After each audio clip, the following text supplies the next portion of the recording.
ब्रेकनंतर एक महत्त्वाची बातमी समोर येते। ठाण्यात शिवसेनेचा महापौर पदाचा चेहरा आता जवळपास निश्चित करण्यात आलेला आहे। शर्मिला पिंपोळकर यांच्या नावावर आता लवकरच शिक्कामोर्तब होणार आहे। एकनाथ शिंदेंच्या अंतिम आदेशाची आता प्रतीक्षा आहे। ठाणे पालिकेच्या महापौरपदी शर्मिला पिंपोळकर यांची निवड करण्यात आलेली आहे। ठाणे महानगरपालिकेमध्ये महापौर पदासाठी कोणाची वर्णी लागणार, मात्र भाजप पक्षाच्या विरोधकांची भूमिका मावळली आहे। उपमहापौरपद भाजपचे नगरसेवक प्रभाग क्रमांक 11 कृष्णा पाटील यांची वर्णी लागणार का, असा प्रश्न आता उपस्थित होतोय। तर शिवसेनेमधून अनुसूचित जातीमध्ये शिवसेनेच्या महापौरपदी विमल भोईर आणि शर्मिला पिंपोळकर यांचे नाव पुढे आले। आपले प्रतिनिधी मनीष गांगुर्डे आपल्यासोबत थेट जोडले गेलेले आहेत। मनीष, आपण पाहतोय महापौर पदासाठी आता ठाण्यात गर्दी झालेली आहे आणि आता नाव लवकरच निश्चित होते। शर्मिला पिंपोळकर यांच्या नावाची वर्णी आता होतीये, काय अधिकची माहिती?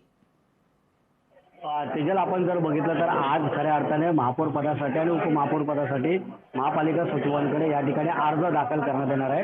आणि आज प्रामुख्याने जी तीन नावं जी चर्चेत होती त्यात विमल भोईर, शर्मिला पिंपोळकर आणि भाजपचे कृष्णा पाटील या तिघांची नावं चर्चेत होती। पण मात्र सध्या शर्मिला पिंपोळकर यांचं नाव अधिक चर्चेत आहे आणि महापौरपदी त्यांची वर्णी लागते। थोड्याच वेळात या नावाची अधिकृत माहिती ही सचिवांकडून दिली जाईल आणि त्यानंतर महापौरपदी ठाणे महानगरपालिकेच्या महापौरपदी शर्मिला पिंपोळकर यांच्या नावाचं चर्चा जी सध्या रंगत आहे ती घोषित केली जाईल। आणि त्यामुळेच गेल्या 4 वर्षापासून ज्या महापौर पद हे खाली होतं त्या महापौरपदी शर्मिला पिंपोळकरांची वर्णी लागेल। आपण जर बघितलं तर महानगरपालिकेच्या महापौर दालनामध्ये प्रामुख्याने मोठ्या प्रमाणात नगरसेविका ज्या आहेत त्या मोठ्या प्रमाणात जमा झालेल्या आहेत, एकत्र आलेल्या आहेत आणि त्यामुळे कुठल्याही क्षणी हे नाव आता डिक्लेअर होईल। तेजस, तुम्ही दिलेल्या या सविस्तर माहिती करता।